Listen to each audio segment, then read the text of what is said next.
Today on Next Level E-commerce. I said, what's a good return? I said, 10, 15%, 20% is a story you'll tell your friends. It's pretty amazing. He said, perfect. He said, what if I told you that in 3 months, you could guarantee yourself 30% returns? You're listening to Next Level E-commerce. Each week, we feature inspiring stories from entrepreneurs who have taken their business to the next level. They share successes and failures and what kept them going when they felt like giving up. And here's your host, Isaac Smith. Thank you for joining me for episode 56.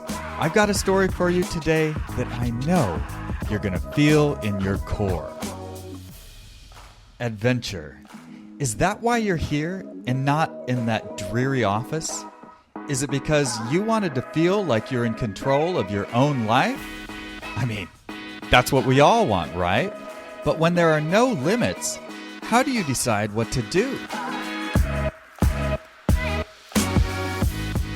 Sometimes you just have to feel your way in the darkness, searching for walls or doors.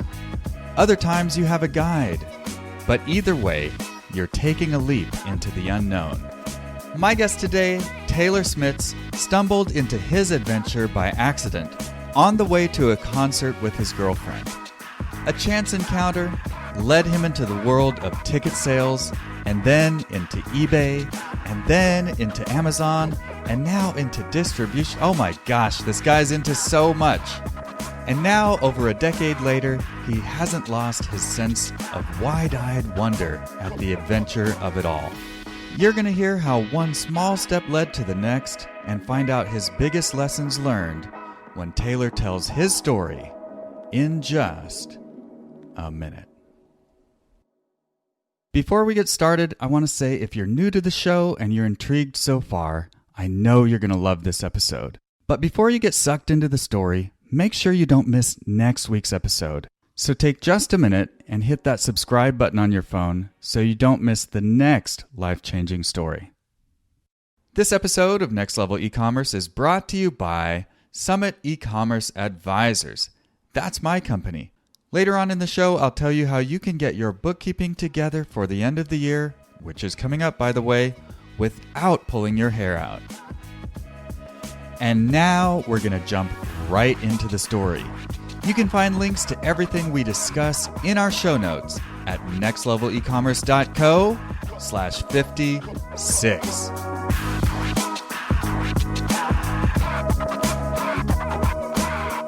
My guest today, Taylor Smits, is a co-founder of MyFBAPrep. And to call them a shipping company for FBA sellers would be a bit of a disservice. They receive, distribute, pick, pack, and prep. The 3 Ps of Amazon shipping, apparently, according to me. But wait a minute, Isaac. I thought you said this guy had something to do with selling concert tickets. How did he get into something like fulfillment? See, I know what you're thinking. Well, a decade of e-commerce experience will do that to you. You get into businesses you never would have imagined at the start. I mean, who thought I'd have a bookkeeping company? Craziness. Now, before I start to ramble, we're going to jump right into Taylor's story, which is going to include a lesson that I wrote down in my journal. What could it be? You're about to find out. And now, please welcome Taylor Smits.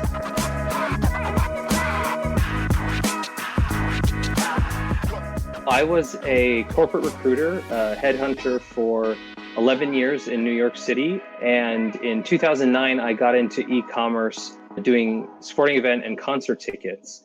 And I didn't know it at the time that I was in e-commerce. I didn't call it that. It was just, for me, it was tickets, and everything related to tickets was ticket talk.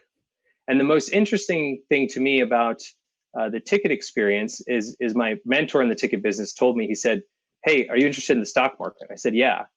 And he said, "Okay, what's an average return?" I said, in a good year, let's call it 6 to 8%. And he said, what's a good return? And I said, 10, 15%, 20% is a story you'll tell your friends. It's pretty amazing. He said, perfect. He said, what if I told you that in 3 months, you could guarantee yourself 30% returns? And it just clicked. It was like, oh my goodness. And that really hooked me. And now if you look at Amazon, and as my personal journey connected, I in 2016 got into drop shipping, which I know is your background, Isaac, and then private label and then wholesale.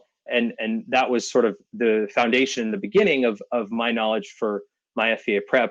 I contribute, I think, the most Amazon specific things to the business, and my partners each have their domain as well. But moving that theme forward of, what do you compare it to? Like what industries do you compare e-commerce to? And what I love and still love about Amazon is that many people, it's not unheard of to get 10, 15, 20% month over month. And so when you look at that compared to, say, the stock market, even in a great year, or a great stock in a great year, you're absolutely crushing it. It's not uncommon to get 10 times what you would in the stock market by investing in your own inventory in e-commerce. And I think for the people who are in our world, maybe they don't think about it like that, maybe they don't phrase it like that, but that's something great to maybe tell your friends, tell your spouse why you want to be in e-commerce or what's so great about it. And it continues to be the case today. And as many people are seeing, right now in this part of, early Q2 of 2020, e-commerce has sort of never been more a part of our daily lives than it is today, because many of us are still limited to some degree at home. And, the only things we're getting are coming in through the mail. And if you go to the grocery store, it's not a pleasant experience. So. Cool. I'm listening to that story, and I like, who was this that said, what if you could get 30% on tickets? You said it was your boss, or who? No, it was a mentor. And like all good people in my life, I met him on the internet. I of course have met him in person just twice in 10 years of working with him. And when I say working with him, I mean, he was a heavy investor in a lot of the ticket stuff I did. I invested in many of his businesses. But in 2009, when I started, he was working at a company, something in the computers department. I don't know if it was IT or software development, but when we would talk, he would go into basically like a server room or a closet for people who don't know what a server room looks like. And he would whisper on the phone. He's like, okay, I'm gonna purchase these tickets, and here's a date. And if this show's in New York, can you do this for me? And that's how we got started. And I watched, I was younger than him and I was kind of fresh out of college, so it was too risky for me to leave my job. But I watched him as he left that job and went full time. I watched him get his first employee, then his third, then 25. He bought a house, he had a child, then he had 3 children, then he moved to another house, then another. And it was like, I watched his life in the first 5 years we knew each other, just grow so much. And I say grow because it's not just about money. It's about his relationship with his kids got better when he left his job. His relationship with his wife got better. His relationship with his in-laws, who are all lawyers, they went from not respecting him to respecting him very much. It was like, wow, he knew something we didn't. And I think that's been true to a pretty heavy degree in my own life, which is like the people around you starting to understand how big e-commerce is. But yeah, he was the guy who made that comparison, which I've used over and over and over again. When I explain to people in my parents' generation or even grandparents, it's like, they're like, well, what is this Amazon thing? That's not a real job. That's not serious. And I have a chip on my shoulder, and I always explain to it exactly like that, which is, well, show me your returns in the stock market and I'll show you that return, but I'll show it to you monthly in e-commerce. Wow. This is actually quite interesting. I don't know if you expected to catch my curiosity so hard with this mentor guy. That is very interesting. A lot of us, we hear about the importance of mentors and finding them. So you said this was just some dude that you met online. How did you come across this guy, and how did that happen? This is one of my favorite stories. I was, like I said, I think I was, 21 years old at the time, 1 year out of college. And my girlfriend in New York, we both were into country music. That was one of the things we had in common. And we would always be trying to buy tickets to go to country concerts. And then what we said is, well, like, if we can buy 2 tickets and go to the concert, we can buy 4 tickets and bring a group of friends. Or worst case scenario, we could sell those tickets and make some money. Well, given that we're into country music, we never found the two friends who wanted to go with us to any concert because we just like kind of got laughed at, and it was like, no. So what ends up happening is we pulled, pull is like a ticket term for, you get the tickets, you get the allocation of the tickets. So we pulled 4 tickets to a Kenny Chesney concert, and 2 of them were second row. In Kenny Chesney concert terms, it's called the sandbar, but it was second row tickets. And then we had like 10th row tickets as well. So both of them were great seats. And I said to my girlfriend, I said, would you be okay with us selling them? That'll pay for us to go. It's Mohegan Sun Casino in Connecticut. And from New York City, you can just jump on a train and you're there. And we said, sure, let's do that. So I put them on eBay, and the pair of tickets cost us $220 for the pair. So the eBay auction is going, and I'm watching it. And that pair of tickets sold for $2,000. Wow. And I get a phone call that night from the guy, and he says, hey, I just bought the tickets. I'm wondering if you don't mind overnighting them to me to a different address than the one that's on my PayPal. And I talked to him for a minute or two just to make sure nothing weird was going on. And at the end of the conversation, I said, I have to ask you, I know that you know that these tickets didn't cost, $2,000, right? You know I'm making some profit on them. Why on earth would you buy them? And his answer to me was, I bought them because I'd already sold them to someone else, and that's why I need you to overnight them to that guy. And I was like, wait a minute. You bought them for $2,000, and he had already sold them before he bought them. He bought them for $2,000, sold them already, and I mean, in Amazon, you say he was drop shipping tickets, and I was just, I was dumbfounded. My jaw was on the floor, and I was also elated, right? I mean, I had just made like $1,800 on a pair of tickets, which paid for the whole weekend, of course, and I couldn't believe it, and I just wouldn't let that go. And so we stayed in touch, and we realized that there was some work to be done. And I was lucky that basically all I brought to the table was a little bit of hustle. He was in Boston. He was buying tickets all over the country. And he said, there's a lot of venues in New York, which is true. And anyone can imagine there's a lot of venues in New York. And I need like a guy who's willing to run around and pick up tickets, deliver tickets, that sort of thing. And he ended up sort of showing me the ropes. And I think if he were to hear me say that he was my mentor, I mean, he would just absolutely make fun of me and probably be embarrassed himself, So if you're calling someone your mentor, he's likely not your mentor. But in that sense, I mean, he really showed me the ropes. And also he showed me that it was okay to not think the way that I had been thinking, the corporate world, getting promoted, moving up like that. And those little things sometimes can actually be really big things, which is like to just pull back the layers and say, you know what, you can make money like this. It's okay. You don't have to do it the way that other people want you to do it or the way that maybe society tells you to do it. And of course, every year that goes on, entrepreneurship is more and more respected and put on a pedestal. But I'd say even from when I got out of college till now, that's been a huge change. And that was no small thing for me to say, I don't have to do it the way that other people do it. I can do it this way, this gritty way of buying tickets and selling them for 30% higher 3 months later. That was amazing to me. Wow.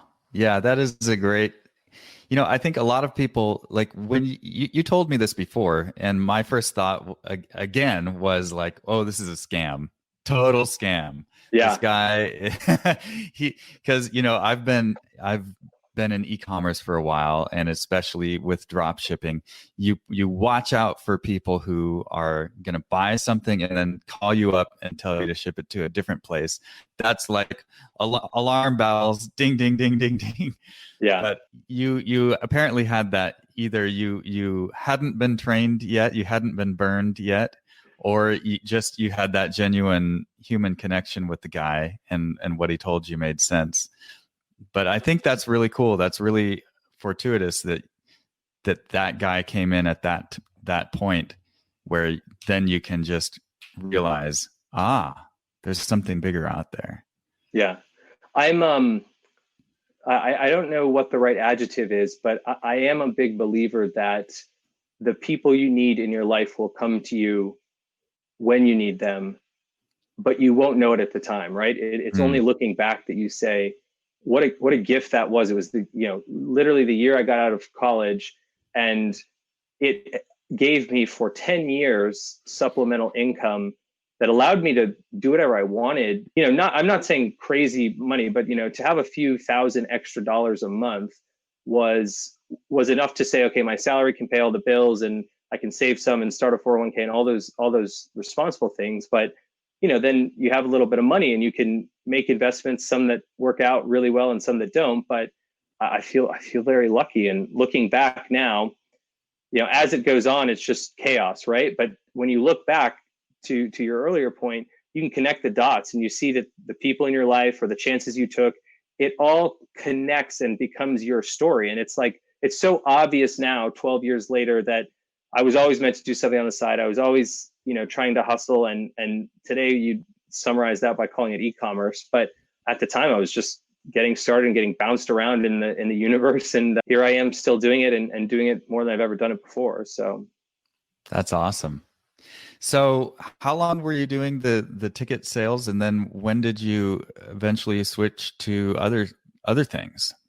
So from end of 2009 until August of 2019. So I haven't done any tickets since last summer. And that whole run was with this same guy. I mean, wow. Everything I did was either with him or stuff that he had taught me.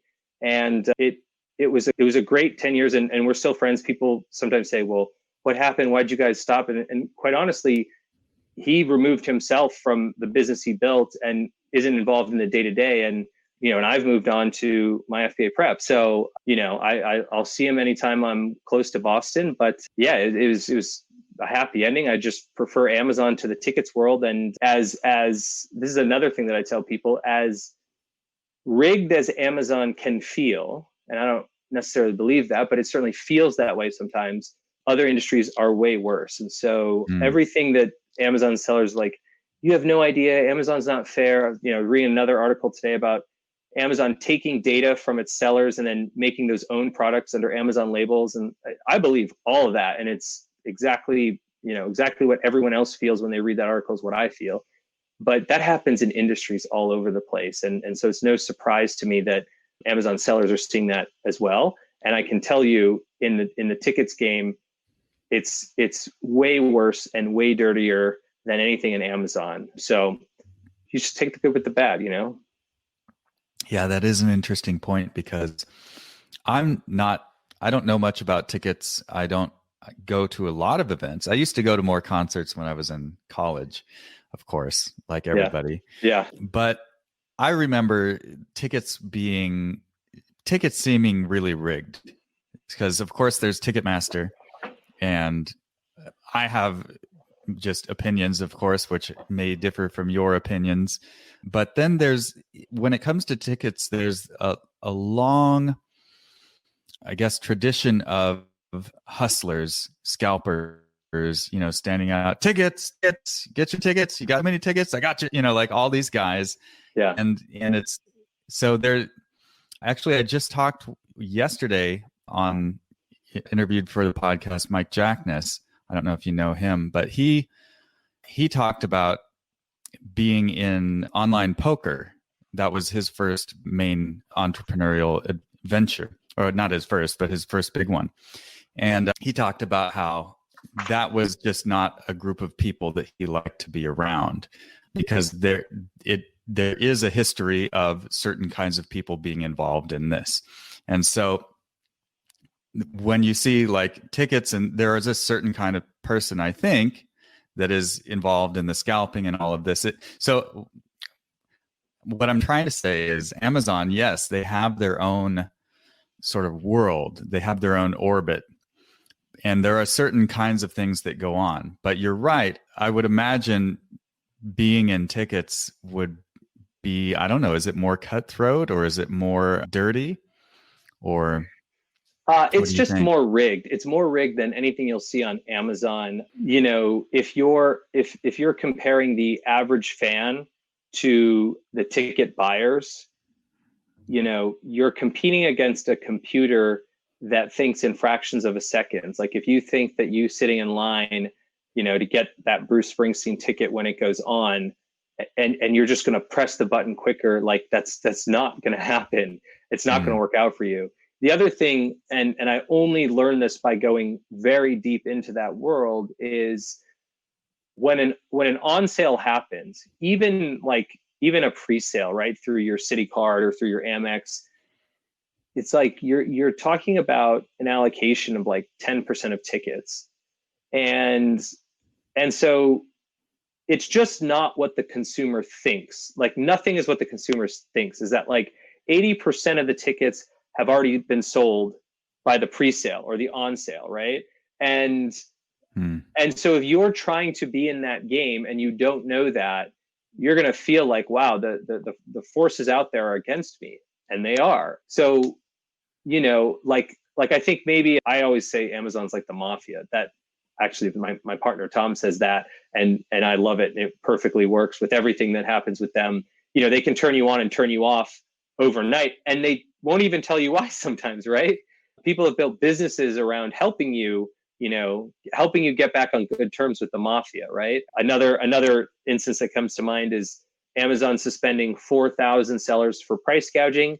I think the general public says, yeah, that's a good thing. Well, what Greg Mercer, Jungle Scout, has come out and said is, he goes, hey, we collect data on this. Amazon's been in the buy box, and they're repricing all the way up just with every other seller as well. So, Amazon can shame all the sellers and say, hey, we're suspending you because what you're doing is nefarious and you're taking advantage of people in these uncertain times. It's like Amazon's doing the same thing. It's so much worse when they're doing it than when a seller is doing it, right? Now, again, anyone in the general public doesn't understand that it's probably not anyone saying, like I don't think there are humans saying, okay, I'm going to go in, and because we're in a pandemic, I'm going to add 5x to the price of everything. But when you have algorithmic repricers, and the repricer basically sees a huge spike in volume, it keeps pricing up to bring the volume and the velocity back down to a normal sell-through rate in a normal day.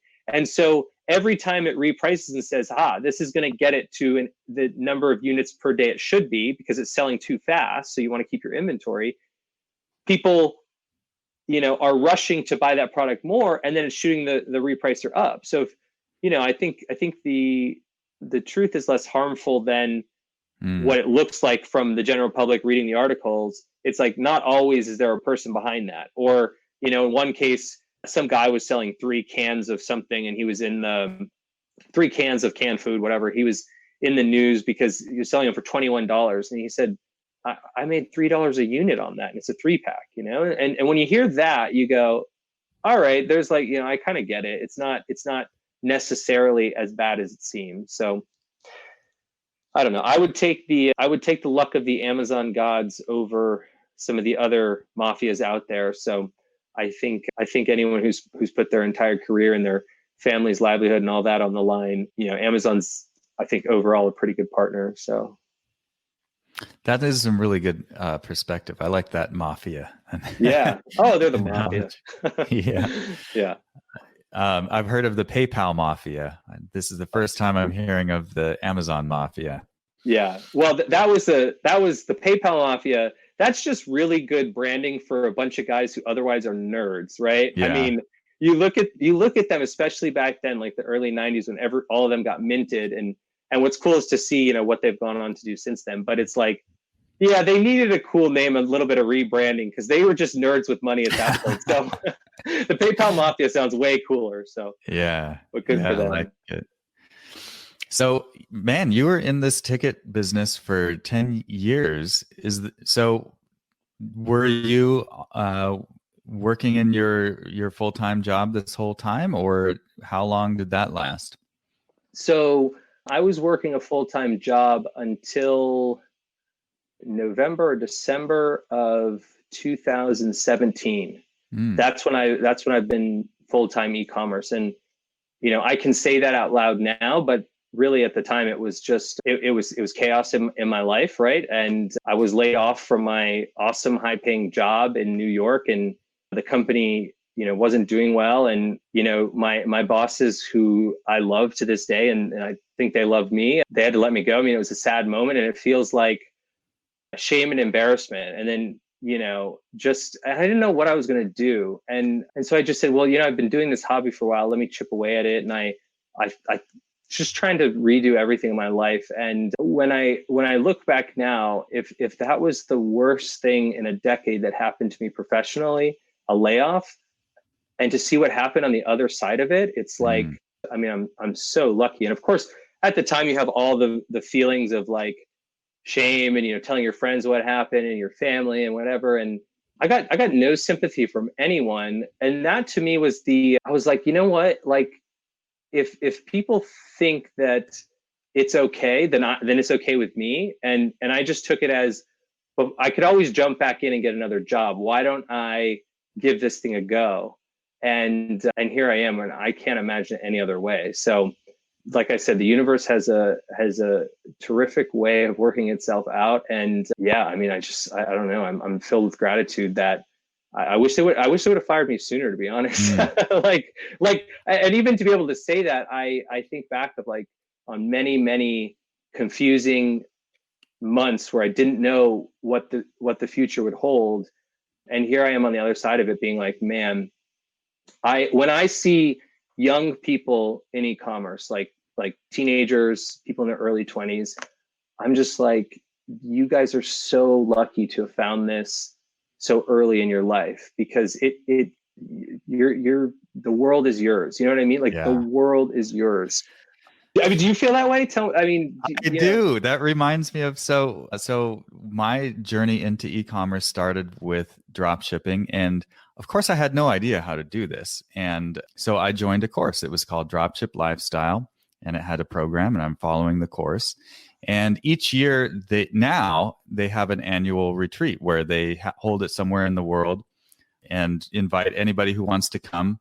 And it's become more like a formal kind of conference, but it's super fun. So the first year that I joined was the first year that they held one, and it was in Thailand.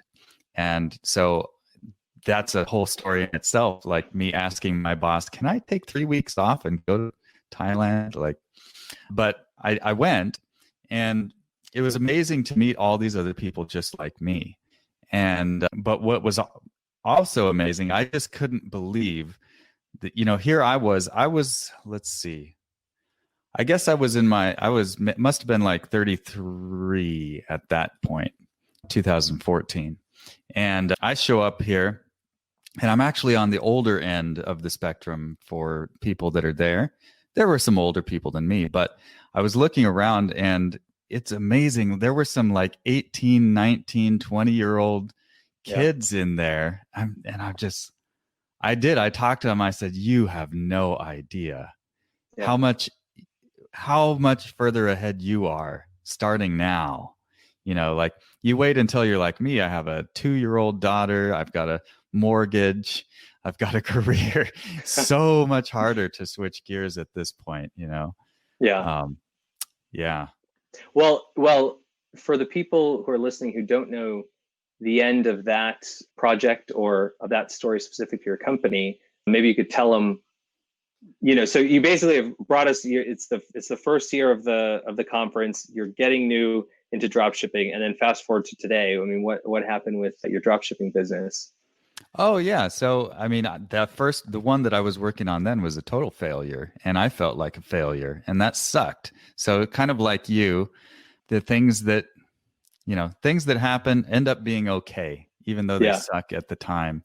And those are the lessons that you learn from. But yeah, anyway, e-commerce is easy to just, do another one. So I built another one. And last year I worked on that for like 4 years. And then last year I sold that. And so then now I've pivoted to doing things like this and the bookkeeping and all of that. So life is that's what I love. Like no career is going to unfold that way. It's so much more of an adventure. That's what I love. Yes, that is what I'm interested in is the adventure, right? Like that, which you don't get by going to an office every day. And I've been there, and it's just way cooler this way. I mean, meeting someone in e-commerce, however big that umbrella is. And you're like, man, I really like this guy, or he showed me an idea that I never thought of before. That person's, I don't know it yet, but that person's a good connection. And I don't know if I'm going to introduce him to someone first or he's going to do, but that person is going to be around in my life in a year. We're going to know each other and do business. Like, that is totally cool. And when you're limited in your role and whatever position your title puts you in, that may be extremely limiting, or maybe it's not. But in the corporate world, it's like, that's your title, that's your scope. And in e-commerce, it's really whatever you want it to be. Yeah. You could be doing drop shipping today and say, okay, tomorrow I want to open up a brick and mortar, and then the next day you want to get retail distribution. That's up to you. And in the, I say normal world, but in the corporate world, it's likely not up to you, unless you're the guy calling the shots. So is that the dropship lifestyle? Is that the Anton Kraly course? Yeah. Is that okay. I know that I know of him, and the only thing I know of him really is that he's does it right, very respectably. And I've heard nothing but good things about that course. So cool. Yeah, Cool. I have nothing but great things to say. Shout out to Anton, his team. Laura, his sister, is also involved. Everybody, I love it. I love the retreats, especially. It's just so much fun to get to meet people. I haven't seen a lot of his, like, let's say, granular training. But what I love is when the videos I have seen of him, he's talking about, his program, Dropship Lifestyle, is the lifestyle. And this is something that I think you and I can appreciate, is just how cool is it to be able to say, you know what, I'm gonna do that, and I'm lucky enough that for the past 3 years, I've been sort of digital nomading around and got hooked up. I did this program called Remote Year, which is one of those popular ones where they facilitate your living and traveling. It changed my life. I mean, they say at the end of the year, they interview you and they're like, what did you think? Could you tell us about your experience? And I was like, I didn't expect it would change my life, Wow. So for what that's worth. And also it reaffirmed something to me as I was doing that around the world and living in, we make it a verb, eat, praying, loving, that was sort of a joke, but also very true. As we were eat, pray, loving all over the world, I was like, I want more of this. And so then you just like any goal you set, where then you're going to, back it down and say, well, what does that look like today? What's my next step? Or what do I have to do to get there a week from now, a month from now, a year from now? Like, how do I get ultimately there? And it felt like I needed a career that either would be okay to be working remotely, or where I was in charge and I didn't have to ask anyone permission. And so a lot of people do that. Like, most of my friends from that program are developers or marketers, research people, so they can be remote. But e-commerce is in many ways the ultimate remote opportunity. And now I think it's kind of laughable. I've gone from, let's say, 15 countries a year to about that many cities in the US, because we at MyFBAPrep have 11 prep centers across, I think it's 8 states now. And, one of the things that I specifically do, because my partners are holding down other parts of the business, as I visit a lot of the warehouses. I want to see them. I want to see how our customers' goods are being treated. I want to work through problems on the ground. But I feel lucky to be like one of those guys who can say, okay, we're looking at meeting on the West Coast as soon as the restrictions get lifted.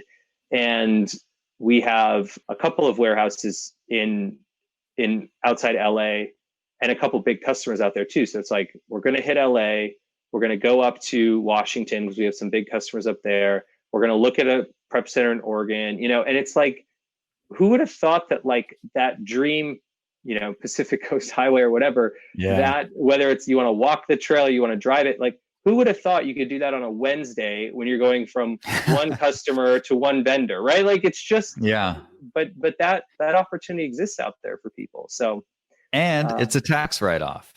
And it's a tax, yeah. Boom, double. That is 1-2 punch. A great reminder from a guy who's in the accounting world, the accounting sphere.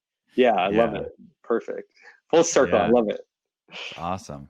So let's get into that. So how did you go from selling tickets to FBA prep? I mean, because I would imagine that's such there's a big jump between tickets, which is sort of physical, but mostly digital, to now physical goods.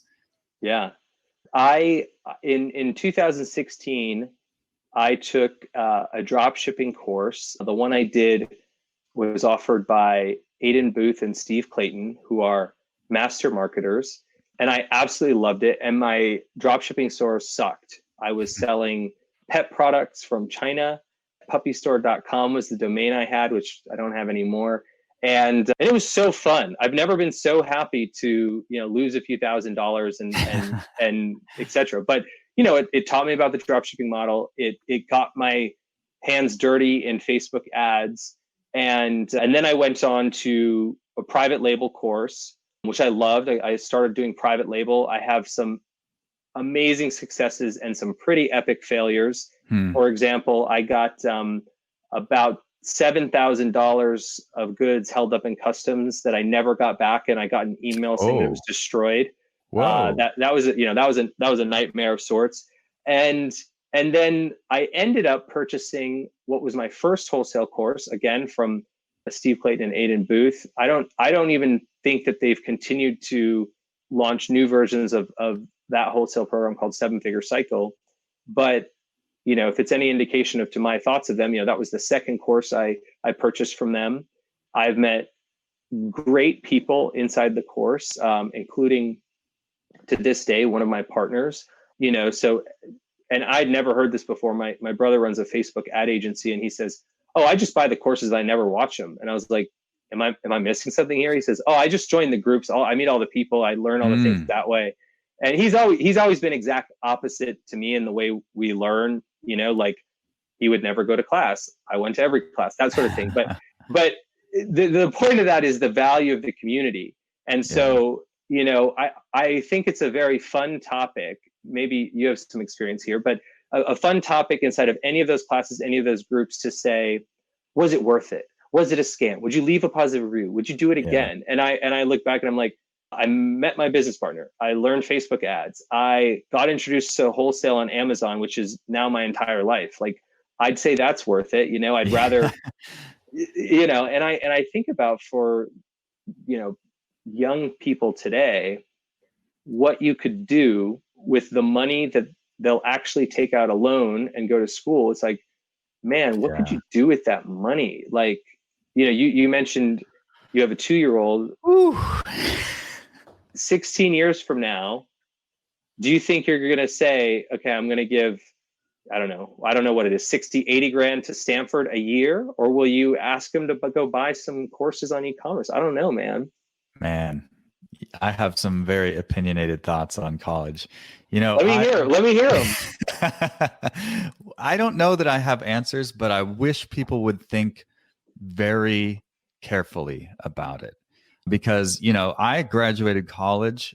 This is 2020. I graduated college 15 years ago with a master's in architecture. Cost a ton of money. And I'm still paying $800 a month, which is significant for something that I don't use. Yeah. And actually, if I'll put a link in the show notes. I was interviewed for another podcast where it was all about that journey, like what I would recommend to young people. So if there's any young people listening, or you are a young person, or you have young kids in your life who are thinking about college, thinking about careers, I'll put a link in the show notes because it's like an hour and a half interview that I shared my thoughts and like what I recommend. But no, I don't think people should. I think people don't need college like they used to. Mm-hmm. It's a fantastic experience. I mean, it's a ton of fun, but it's not super necessary in order to live a good life. Yeah. So if you want to be an architect, if you want to be an architect or a doctor, you have to go to college. There's no way around it. But how do you know that? I thought I did, but I'm not an architect anymore. Hey, we're going to take a quick break, and I've got some news for you. The end of the year is coming up quickly. It's a shock, I know, especially considering the year we've had. And what business owners hate to hear more than anything is now true. Tax season is around the corner. But before you panic, I have good news for you. You don't have to go through that end of the year freak out that you usually do come December, January, and your tax guy starts asking you questions. This episode of Next Level E-Commerce is brought to you by Summit E-Commerce Advisors, which of course is my company. We provide bookkeeping and financial services for e-commerce companies. And if you need help getting your books together before the end of the year, which I suggest you do with or without us, because the last thing you want are any surprises. So just set up a free call with me. I'd be happy to talk with you and help you choose the path that's right for you. And of course, if you just need somebody to do the work for you that you hate to do so you can get it off your plate and out of your hair, we can do that too. To set up a free consultation call with me, just go to nextlevelecommerce.co/books. Again, that's nextlevelecommerce.co/books. And now, back to the show. Yeah, I think I agree completely, which is, depending on what you want, I think what I would love people to think about is, do I know what I want to do? And if the answer is no, well, why is college then the best decision? It's sort of become the default decision, but why is it the best? And I've heard it put very interesting, which is that the largest financial decision that someone is likely to make at any point in their life is made at 18 years old. Oh, yeah. What's the second biggest financial decision an 18-year-old has made? Like a birthday present for their girlfriend or boyfriend? Yeah. So you go from like thinking in the hundreds of dollars and perhaps for some thousands of dollars, if you bought your own car or whatever, to saying, oh, here's a $250,000 decision you're going to make when you're 18. And, I have siblings and cousins who are kind of in that, let's say generation. And it's like, I don't know that they're able to fathom what that means. And like you said, 15 years later, you're still thinking about that decision every month. It costs me dearly. If I had that $800, like what could I do with that? Every month. Yeah.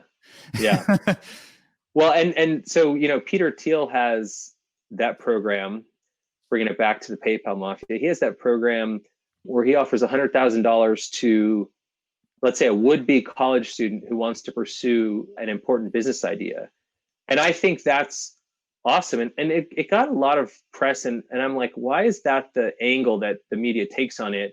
Which is like, Peter Thiel doesn't think you should go to college. And it's like, no, that's not what he's saying. What he's saying is, why not just get started? Just go out there and see what happens. And I think that's a pretty cool way of allowing and empowering people to make a different decision than what society tells them is the default one or the best or normal one. So, how I'm applying that to my life right now? I'm making decisions. You just gave me the idea. So I love the way. So I assume. Correct me if I'm wrong. I assume you're familiar with Tim Ferriss and his podcast. Oh yeah, everybody is. If you're anyway, what I really like about his one thing that I really like that he said among many is he thought he wanted to be what's the word? VC. What's that stand for? Venture capitalist. Yes, that's it. Venture capital. So he thought he wanted to get into that. And so he thought he needed to go get his MBA from Stanford, which is an assumption. So he thought, okay, how much is that going to cost me? $250,000, something like that. What if I instead took that money and just started investing it and learned if I lost it, was my tuition anyway. So I like that, because you're going to learn so much more from experience. So for example, right now, there's a tremendous opportunity coming now in buying assets that are on sale. So buying businesses. I think people really should be looking into this. So my partner and I are going to be looking for businesses to either buy outright or invest in creatively. And so this is a bit of an announcement here. I've just decided, like, even if I make a small investment that and I lose that, I will have learned how it works. I will have learned what it's like to be an investor and maybe advisor to a business. I will have learned all of these things. So if I invest a small amount relatively, that's a pretty good tuition. So if anyone has any ideas, you want to talk about that, I'm happy to talk. Just reach out. Yeah, that I think that is just you need to think about how you're going to learn, and can you learn things in other ways. I think one of the great takeaways from Tim Ferriss specifically for me is just how to think about certain things. Doesn't matter the thing. And one example from, I don't know if it was one of his books or one of his podcasts many years ago that the MyFBA team uses today is when Tim Ferriss was running his, let's say, supplement company, which is before he started studying people, really. It'd be before the books, before the podcast. He was working nonstop, 18, 20-hour days. And if you know how methodical he is, that's not an exaggeration. And people were coming to him with customer service requests like, hey, this happened to this customer, and what can we do? Should we refund them, et cetera, et cetera? And he was like, I'm dealing with a siege of other things.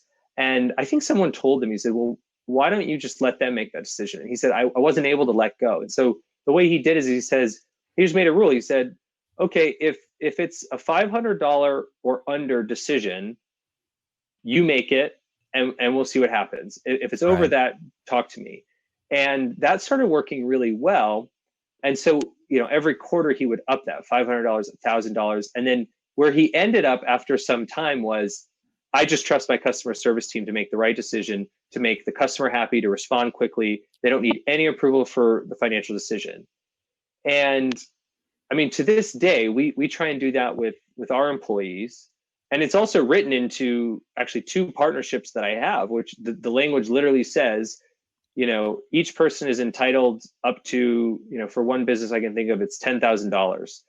Either any one of the partners can make a $10,000 decision without consulting anyone else if it's germane to their part of the business. And if it's more than that, they should talk about it. But it sort of sets this bar. And one of the things, this is Tim Ferriss talking, not me, is he said, not only did the customers get a quicker response time because the customer service person didn't have to go through the boss to get the answer, but he said, I learned how to empower people to do their job, and think of how much better they do their job when they say, this is my call. If I make the refund, that means I believe what the customer said or I agree with them. Or if I don't give a refund in that same scenario, it's because I'm siding with the company. I think we delivered our product and our service, and they had an issue, but it wasn't on us. And I just love how thinking about it from that different angle sort of changes everything. And it's just like the college thing, right? I'm not saying it's right or wrong, but think about it from another angle. Would you give an 18-year-old $250,000? I don't know anyone who would, but our government will, right? Our government will take away all roadblocks in the way and let that loan go to anyone. I don't know if that's right. So anyway. Yeah. So you've tried all of these e-commerce models and you're getting sucked into the world. How did this business that you're in now, MyFBAPrep, how did that come about? Sure. So I have 2 partners. That in itself is a story. I'll summarize it by just saying, one of my partners I used to work with at the company that let me go in New York City. And the other partner is someone that he knew through one of his side gigs. They both had worked on a client together. My partner Bart had worked from an ad operations standpoint, and my partner Tom from a marketing standpoint. And I was deep in wholesale at the time, and I was driving from Scottsdale, Arizona to Las Vegas, Nevada for a big global pet show, right? And I'm going to this, pet conference, and Bart had told me, hey, I got a guy who I think you'll want to meet. And so we did this call, and I'm in my car, and I was literally sitting there thinking, I have been looking for a partner in my wholesale business for months, and I never thought I would get it. And I'm thinking in the back of my mind, this could be the guy. This might be the guy. Maybe this is the guy. And we all kind of agreed that we wanted to do something in e-commerce. And just the vibe of the three of us, it sounded like, and it felt like very much we wanted to do it together. And so we started that. And we were looking at private label opportunities in the pet space. We were consulting with a really reputable, really successful pet store, like Healthy Pet Store in Florida. We got that off the ground. We were doing some wholesale. And we ended up getting into an argument over a prep center. And my partner, Tom, who lived in Florida, was, boots on the ground, just busting his hump. And he was looking at what is a very popular fulfillment center that uses lots of technology. Like they use robots to pick it, and they send you a bill. And one of your line items is like how many seconds it took for the robot to pick your item, put it in the box, and seal it. And he went and he sent me all these videos. He said, you have to see this place. This is who we're using. It's awesome. And I looked at the prices and I just scoffed at it. I was like, that is so wrong. And I said, you're so wrong. You're so wrong. You're so wrong. And I said, go back to work. And he went to find another place in Florida, which to this day is one of the warehouses we use. And I talk to him, almost every single day. And he called me from that warehouse and he said, you know what? It's nothing like the robotics one. He's like, it is not pretty. It is not sexy. It's not powered by AI and technology. He says, but these guys are good and they will work. I trust them. It was weird. It was just all his feeling for the people. He says, I trust them. I like them. I want to work with them. I want to do business with them. Their prices are great. He says, it's nothing to look at, but these guys are hard workers and I know they'll get the job done. He also told me about some of the contracts they had where they're doing fulfillment for big companies that are on, they're on every corner when you're driving through in pharmacies, and they were doing some fulfillment for them. So they had a nice background, nice pedigree, but mainly it was just feeling on their personalities. And I remember where I was when he told me, he said, they're so good, we could even sell their services. We can get the people that we know in e-commerce to use them as well. And we can split some of the money there. And I was like, that is a great idea. That is a great idea. And I couldn't kick it out of my head once he said it. And after it was probably a week or two that we had talked about it, and we were having all that excitement of having this idea and wanting to bring it into the universe and making it a reality. And I remember I had a 27.5 hour drive from Arizona to Indiana, and I was heading to a wedding. And I called him like at 5 a.m. or something as the sun was rising. And I said, are you up? And, he has young kids. He's an early morning guy. He's like, yeah, I'm up. And he said, last night I went to work on the website, and I pulled it up on my phone and it just looked awesome. And I'm actually getting chills thinking about it because to this day, so much of our site is either exactly what he threw up or so clearly inspired by that. And it was like, I remember, it was basically like we went to bed, and I talked to him last probably at 6 or 7 o'clock, and then the next morning at 5:30 in the morning I had a long drive and we had to talk about some things, and he had put the site up, and I was like oh my God, I love it. I love it. I love it. It was so cool. And I'll also say for anyone who might be listening out there, what happened after that is what happens in almost every single business that I've ever heard of, which is we built it and no one came. Okay, so I have to make that clear. When we talk about drop shipping, it's like, oh my God, I've had some real losers out there, right? So we built it and no one came. Yeah. And fast forward to today, I think we're in 8 states, 11 warehouses. We have 3 or 4 different warehouses that we're evaluating now. If you think of you go to a car dealership and it's like their 50-point test on their car, it's like we have a questionnaire for the warehouses that we ask them. And we want to hear some important things for us are well, who's doing Seller Central? How do you personally think about a full container load of an LTL? Are you uploading that manually or using a system to do that? We ask them some questions that are just nothing to trick them. It's just like, have you done this before? And then we end up sending inventory. Oftentimes it's my inventory or people we know or customers that have worked with us a long time who are willing to send their inventory to a new warehouse. But no one, that doesn't happen on accident. It's people know ahead of time if we're trialing out a warehouse. I've literally been in the state on the ground prepping the first shipments that come in some circumstances, but we're growing and growing and growing like wildfire. And it's actually Tom, the person who sort of is responsible for the inception of the idea and put up the website and that story. I have to credit him for what wasn't working in our business was we weren't thinking big enough.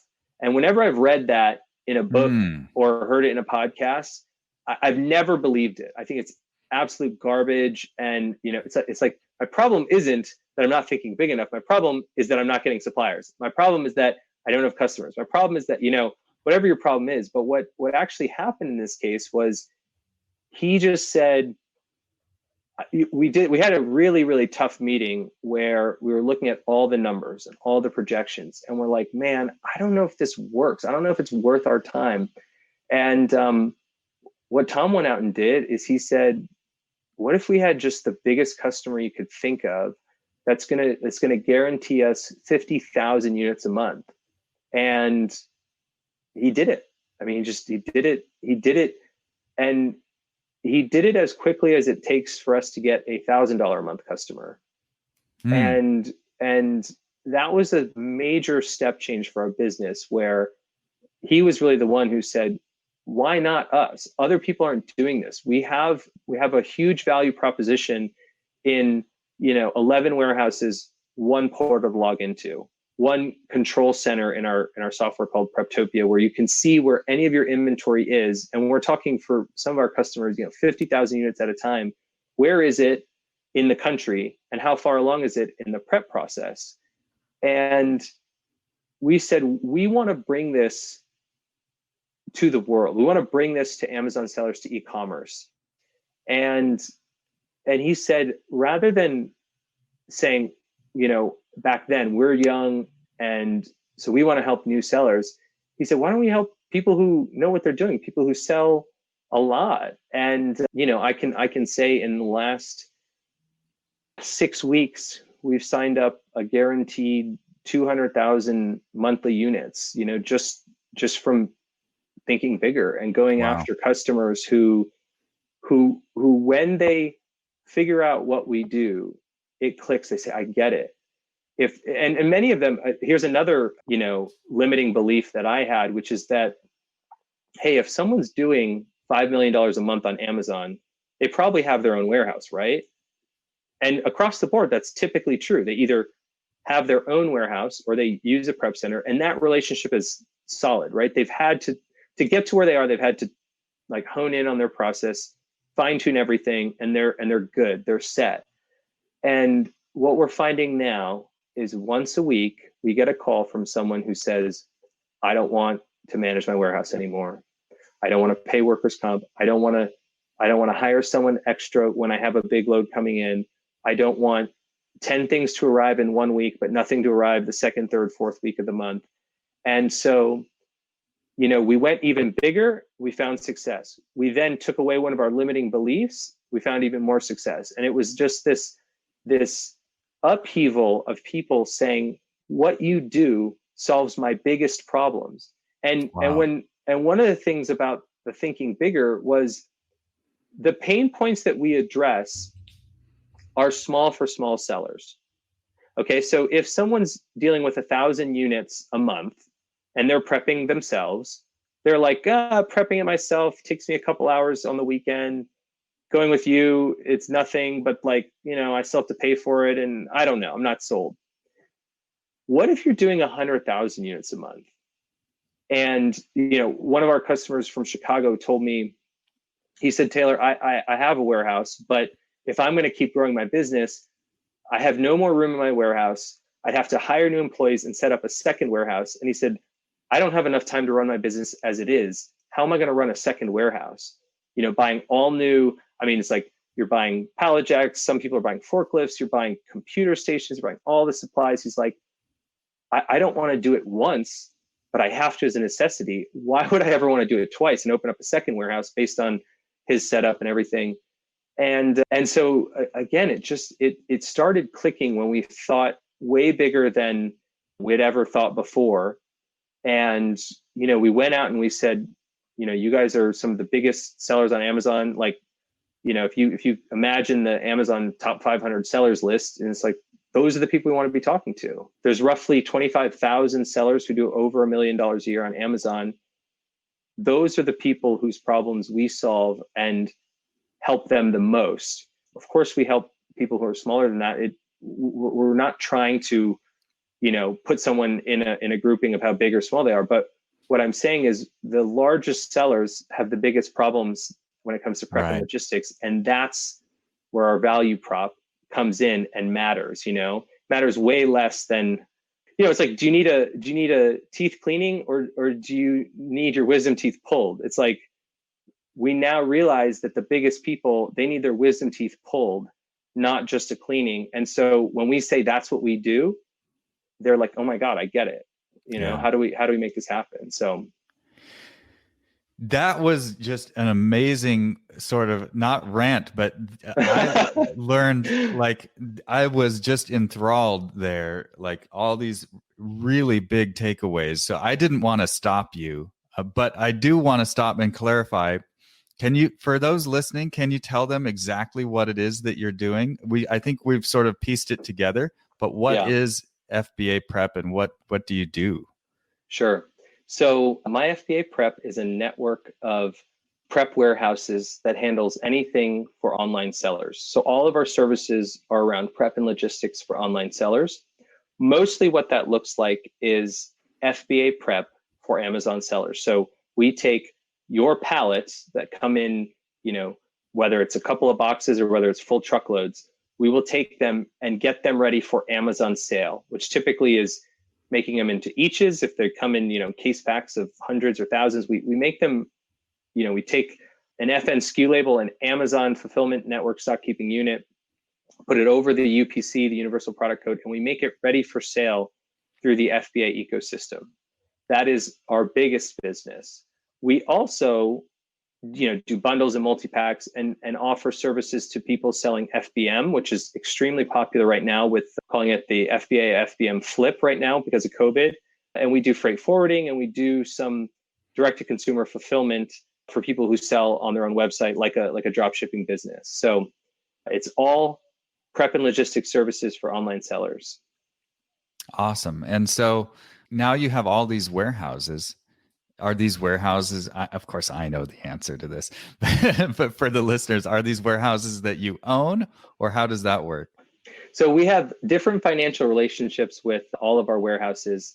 Some of them we have ownership in, and some of them are completely, fully operational before we ever came around. So maybe an analogy to use for our business, and I hate it when people do this, but I'm going to do it anyway, is like an Airbnb for prep centers, meaning we're trying to become a platform whereby we're connecting vetted prep centers that provide the services our online seller communities need and the seller. So we're bringing together the destination for their goods where the prep is done and the sellers. So that's how we've envisioned it. And it's amazing. I mean, I'm talking to very cool people on both sides, whether it's sellers doing interesting things I've never even heard of before, or, yesterday I spoke to a massive facility in Ohio, and they were telling me their model, which is unlike anything I've ever heard of before. And we said, okay, great, maybe we can do business together. And that was through our mutual friend, Chris Freiberger, who made that introduction to us. And, we're always open to ideas of how we might be able to grow our network, our customer base. And I'm thankful for people like you who make those introductions and help us move that along. Awesome. So I was just thinking your analogy with the Airbnb. So does that mean now if I'm a seller, because when I'm thinking Airbnb, I have a relationship with the host, but I wasn't expecting that. Is that how it works with you guys? Because I thought that I work with you if I'm the seller and you Yep. coordinate with so it's a little bit different than Airbnb, right? Well, let's try it out. I've never fleshed out the analogy too much, but so on Airbnb, what you're enabled to do as a traveler is go to any city and have properties that have been vetted and have to live up to certain standards. So what MyFBAPrep does is we vet those warehouses. In some cases, we're training them, and in other cases, we're just evaluating them because they already know how to do FBA prep. So for example, we might, in California, we trained a very, very good 3PL and fulfillment company how to do the Amazon side of things. And they're up and running and doing, I think, 80 to 100,000 units a month out of that one facility. But when it comes to customer service, if you're renting at Airbnb, you could talk to the host or you can call Airbnb. And so in the same vein, MyFBAPrep has customer service employees. You're likely to get one of the partners. You might get one of I think we have 2 full-time and 1 part-time employee that you might get from a customer service side. So you can ask us a question where you're emailing, hello at MyFBAPrep or customer service MyFBAPrep, or Roland is one of our customer service guys, or Risha is one of our customer service gals. You can do that through us. Or in a lot of cases, just like Airbnb, you would say to the host, hey, I can't find the Wi-Fi password. Our customers are talking with our warehouses all day long saying, hey, just want to, I'm really looking forward to seeing those 10 pallets hit my inventory in Amazon. Did they arrive yet? And so it's up to really the customer, whether they feel it's best to go to us at, MyFBAPrep, or to go to the warehouse and say, hey, can you answer this question? But interesting. Hopefully that clarifies that piece. Awesome.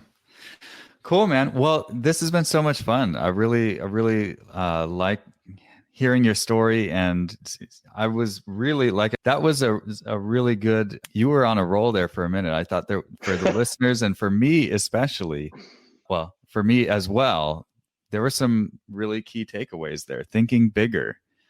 I even wrote this down. It's on my notes here. Yeah. We weren't thinking big enough. I think there's a lot for people to apply to their own lives and businesses there.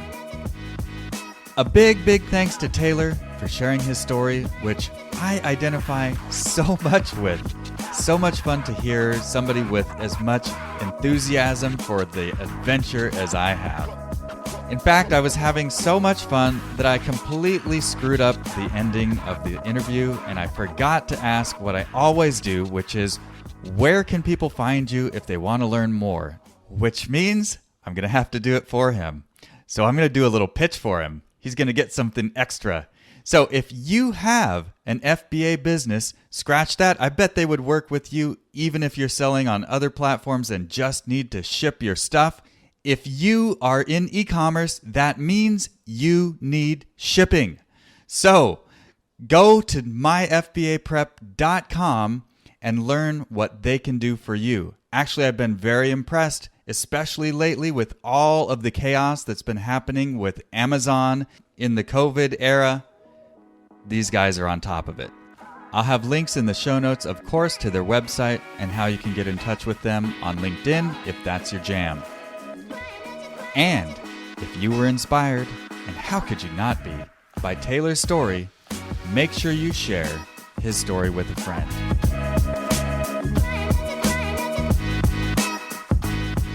It happened again. Why, oh why, do these episodes have to fly by so quickly? Well, don't worry. Next week, we've got a story about a guy who started out selling books. And now he sells a software to help other booksellers. Are you seeing a pattern of people solving their own problems and then solving them for others? I love this stuff. I'll see you next Tuesday. Thank you for listening to Next Level E-Commerce. Be sure to subscribe so you won't miss out on the next story.